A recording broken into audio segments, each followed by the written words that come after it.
necessarily reflect the views and opinions of 8 News Now or Nexstar Media Group. All they want to get is the truth, just the facts. No bull. Tonight on Politics Now, a fight at the Athletic Commission after the chairman spars with Metro Police and the DA's office over a fraternity boxing match death. Saving water we need, what the Water Authority and our senators are saying other states need to start doing to help the Colorado River. Plus, I represent a district where the vast majority of individuals do not have a college degree. Canceling student loan debt, where Nevada's politicians are coming down on it. From 8 News Now, this is Politics Now.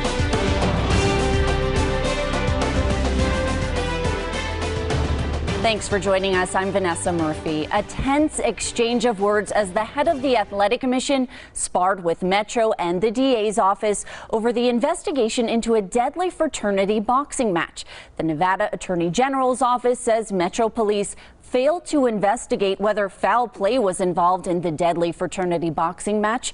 Metro Police insist they did review the case, and a deputy chief is saying one leader is making this political. Going to come in and do the right thing.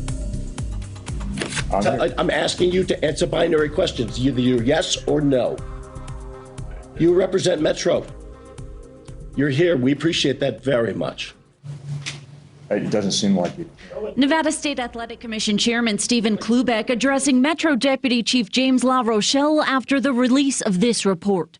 The Nevada Attorney General's office investigated this fraternity boxing match in November. 20-year-old Nathan Valencia, a UNLV student seen here in red headgear, collapsed after his match and died from head injuries. A key finding identified in the report, a failure by Metro to look into whether foul play was involved. Did you do a homicide investigation? Sir, I'm trying to... Did you? I'm asking you a question. We did not do a homicide investigation. Deputy Chief LaRochelle saying that's after input from the Clark County District Attorney's Office. Here's Chairman Klubeck addressing Assistant DA Christopher Lawley. I received a copy of the report this morning, and I am not in any position whatsoever to comment on the report. Whoa, how could you come to a meeting when you got a certified letter from this commission putting you on notice that you were being talked about? You're not prepared? I didn't receive... Are you kidding? No, you just said you're not prepared. You said you didn't read anything and you're not prepared. I didn't receive a copy of the report. That means you're not prepared. As first reported by the IT Monday, investigators listed numerous protocols which weren't followed at the unregulated event. Commissioner Anthony Marnell calls it an underground fight. This is a cluster beyond belief from one end to the other on organization, promotion, safety, inspection, drugs, alcohol in the ring. I mean, really, a referee drinking in the ring? The report also raises questions about Valencia's opponent, Emmanuel Ailman. Investigators say they were able to examine all gear used at the event except for his. Witnesses said his hands were wrapped long before the fight. This is one of his attorneys, Jordan Logan. If you have the gloves, just tender them. Don't know games. You want to play games? There's no games. Then just tender them tomorrow. I want the gloves. Tomorrow. Tomorrow, please. We'd love to have the gloves tomorrow. Have them asked. I'm asking you right now. We'd love to have them tomorrow, please. Okay. Can we have them tomorrow, please? I will talk to my client. On Monday, Ailman's attorneys told the I-Team they advised him not to speak with investigators. But now... It begs the question, though, why not speak to investigators? Who? Who should we have spoken to? The Attorney General's office for the investigation. The Attorney General's office just said they didn't get the case until months later. The Metro didn't have the case. Who were we supposed to talk to? The Attorney General's office was doing the investigation, so why not speak to them? There was no refusal to speak to the Attorney General's office. So if investigators want to talk to Emmanuel now, will you advise him to talk to them, or? They can reach out to me and we will discuss with them whatever it is they'd like to discuss. The Valencia family says they are pleased with the findings and appreciate the Attorney General Office's efforts, and they hope the Nevada legislature implements changes to ensure events like this never happen again. So far, Nathan's Law helps close a loophole in the regulation of student matches, but the commission also acknowledges more needs to be done. Metro Police released a statement calling the hearing unprofessional and unproductive, also saying the department is willing to assist the Attorney General's office if they want to move forward with any criminal prosecution. Now, that Athletic Commission Chair, Stephen Klubeck, attacked Sheriff and Republican gubernatorial candidate Joe Lombardo. For context, Klubeck has been a large donor to Democratic candidates. He also recently gave the Las Vegas Sun text messages Lombardo had sent him criticizing the Sun. I talked with him after that commission meeting. He told me he thought Lombardo was acting partisan. And I called the sheriff and I said, Sheriff Lombardo, why don't you ask some more questions? And he promised me that he would open up an investigation. And he didn't. And I'm like, why did you tell me you were going to do this and you didn't? Because the DA actually asked me to give him a pass, give him a second chance, be a good Nevadan, Stephen. And I was a good Nevadan. I was. Sheriff Lombardo, do you not have the ability to lead Metro?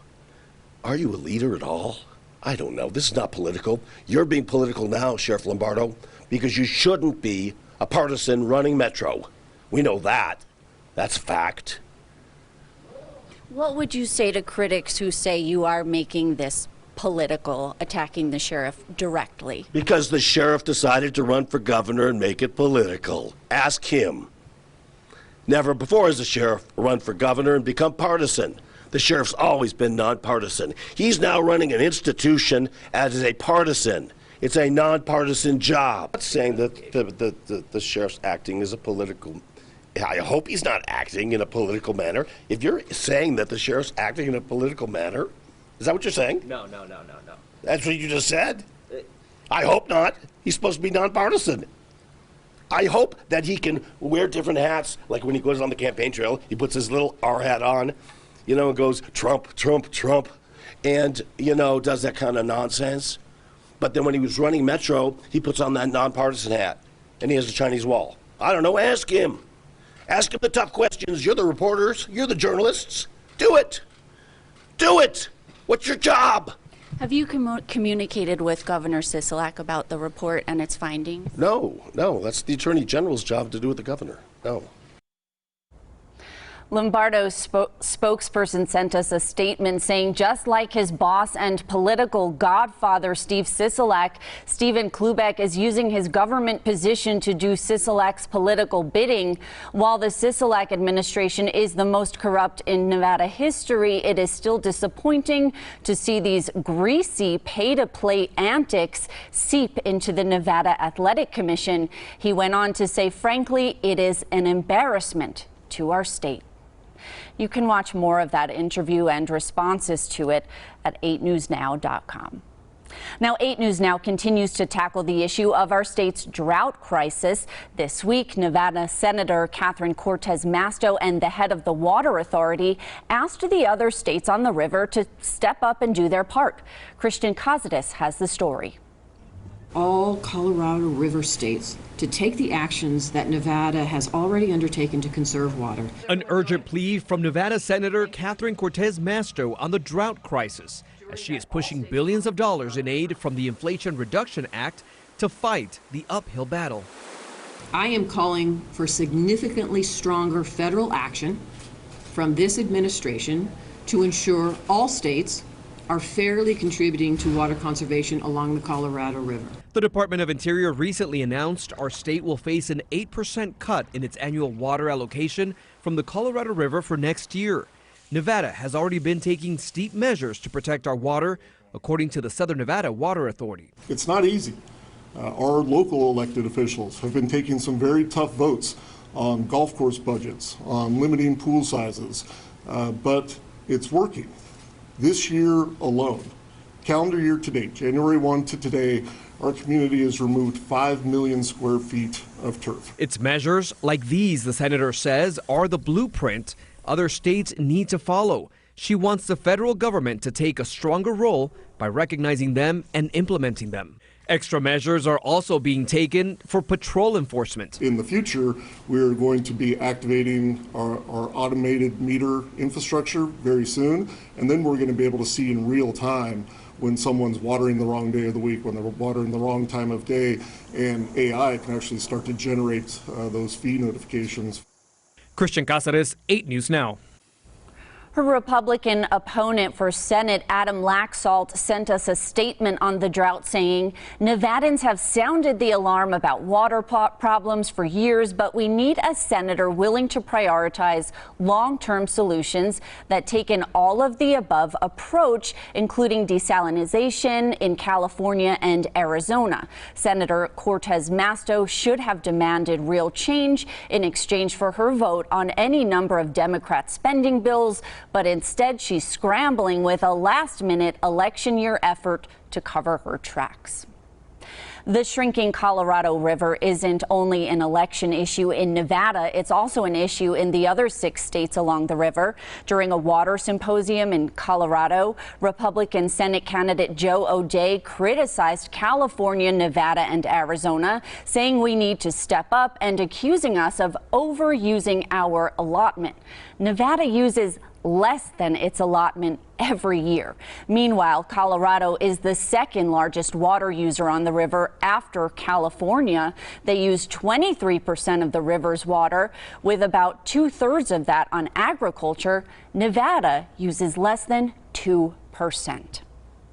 Securing elections. Up next, David Charnes tells us the results of an audit by Clark County election officials and touting an unusual endorsement. The ex-felon that one candidate is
Welcome back to Politics Now. Political ads are starting to fly fast and furious on TV. Adam Laxalt has this new ad criticizing attack ads run against him by Senator Cortez Masto's campaign about opioid lawsuits. The Washington Post said it was full of false claims. The ad is called Gutter Politics. Meanwhile, Governor Steve Sisolak is running a new ad attacking Joe Lombardo on abortion. It goes on to say he has no business making decisions about women's health care and accuses him of wanting to restrict birth control. That ad is called First Choice. And Republican candidate for Nevada Treasurer Michelle Fiore is touting a new campaign endorsement from a city councilman who went to federal prison for pocketing campaign cash. That's Ricky Barlow. Fiore is currently on the Las Vegas City Council. Ricky Barlow was also on the city council until he was indicted for spending more than $60,000 of campaign money on personal expenses. In 2018, he spent a month in federal prison and is now a lobbyist. Fiore's fundraising email mentions his time on the city council and that he's a Democrat, but not his time in federal prison. Well, you heard the claims time and time again, but there is no evidence there was fraud in the 2020 election. Now, my I-Team colleague David Charnes is here with a report detailing election security right here in Clark County. Yeah, that election we're talking about was almost 2 years ago. Wow. We covered it extensively, of course, and this new independent audit found no issues with how we vote by mail. It's a topic a lot of people were talking about. Tonight, the man in charge of elections right here in our valley says he is proud of his team's work as they prepare for what's coming up this November. What makes you come through these doors every day? There's a lot of satisfaction in knowing that you're serving democracy. It's an important job in an American tradition. As Registrar of Voters, Joe Gloria runs elections here in Clark County.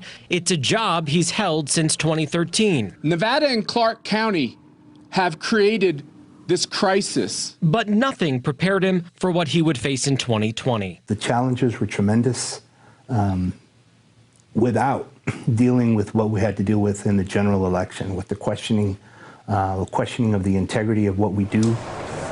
Nearly 2 years later, several lawsuits and a Secretary of State review found no widespread fraud. This audit, obtained by the 8 News Now I-Team, addressing mail-in ballots, finding no issues with the Clark County processes, including how ballots are printed, mailed, returned, and counted. I think we're very excited that an independent agency took a look at what we did, showed clearly that we did due diligence from the start. So what was going through your mind when people were saying the machines weren't working, the ballots were tampered with, the votes were changed? We did receive some language that was concerning. I think mainly what I like to focus on is the fact that my staff that came in here was having to deal with coming to work and seeing 100 protesters outside, and some of them are armed. Gloria says the keys to ward off misinformation are facts and transparency, and he's preparing for an onslaught of fraud allegations ahead of this November. Well, they're not surprises anymore, so we know what's coming. I'm David Charnes, 8 News Now. And I want to point this out, that the state Republican Party, which had a lot of issues, filed many of those lawsuits from 2020, had no issue with the primary that we just had, except Joey Gilbert, of course, filed his lawsuit, which was tossed out. Clark County records show 40% of Republicans voted by mail in the primary. So how many people were actually charged with fraud? So we're 2 years out.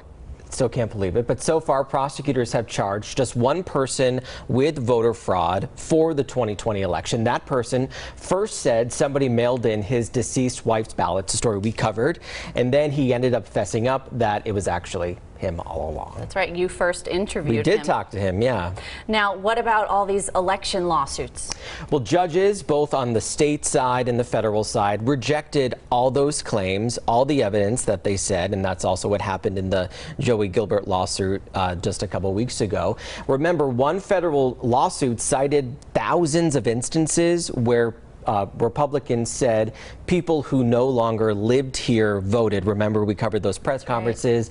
Well, a list later provided in that lawsuit contained addresses and zip codes that actually belonged to many military families and students who were legally eligible to vote here.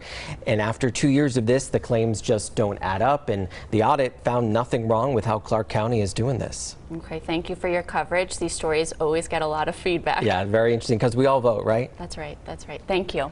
Well, congressional leaders on the campaign trail coming up on Politics Now. The Republican and Democrat leaders in town this week for congressional races, plus the debate over President Biden canceling student loans and which Nevada Democrat isn't.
provided by InStyle Furniture.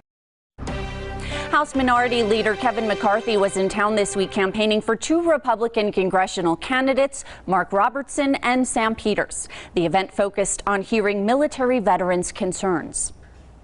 I think you just look at Sam and Mark, the leadership that they were taught in the military, their time to serve, to protect the nation, and for them willing to use that leadership to serve their nation again in Congress, just the knowledge they got during the military and the respect that they have for it. Both Robertson and Peters are military veterans. Robertson was a colonel in the U.S. Army Reserves. Peters was a captain in the Air Force. They said they want to address military concerns. A lot of it came back to accountability. A lot of it came back to the government being there for veterans and making sure that we have the best military on the face of the planet as we've always had. And the focus going into Congress and going into serve at the federal level, just as we did in the military, it stays there in that focus and taking care of our people. Veterans are also paying higher prices for gas and groceries, just like Nevada families, and they're hoping that we can go back and help solve those economic issues as well. And we can do that by stopping the wasteful government spending. Robertson is running against Congresswoman Dina Titus. Peters is running against Congressman Stephen Horsford. At the same exact day and time that McCarthy was in Las Vegas campaigning, so was House Speaker Nancy Pelosi. She held campaign events with Nevada's 3 Democratic Congress members, Stephen Horsford, Susie Lee, and Dina Titus, touting the Inflation Reduction Act. President Joe Biden says he's forgiving student loan debt for millions of Americans. Washington, D.C. correspondent Alexandra Lamone explains who qualifies for the forgiveness and why some are criticizing the program.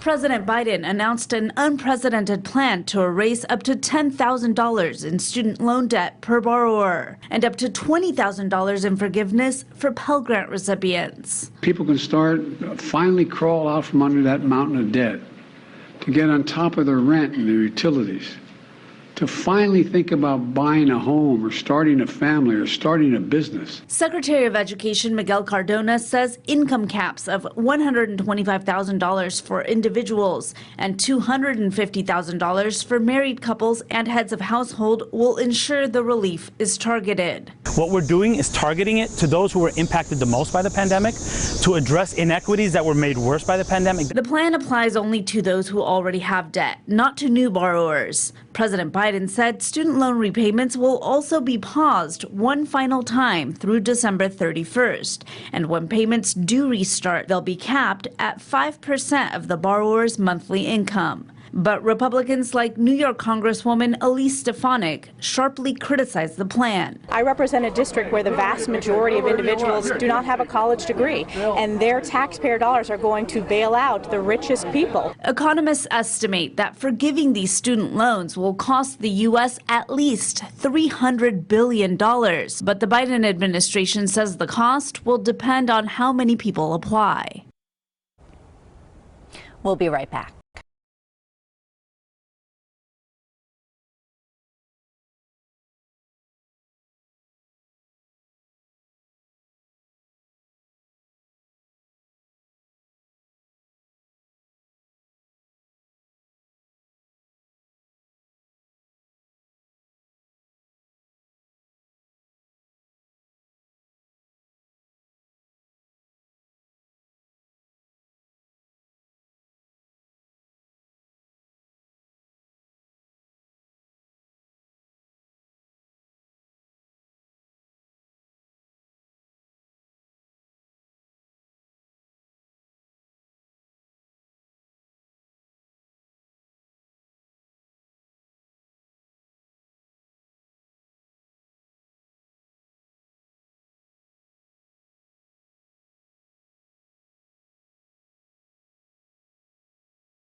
at your Southern Nevada Ford dealers.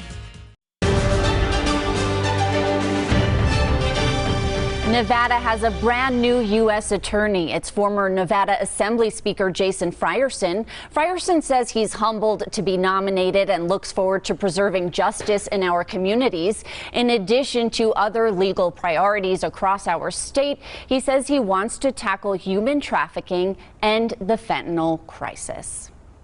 Thanks for watching Politics Now. You can stay up to date online and watch us every Saturday. Have a good night.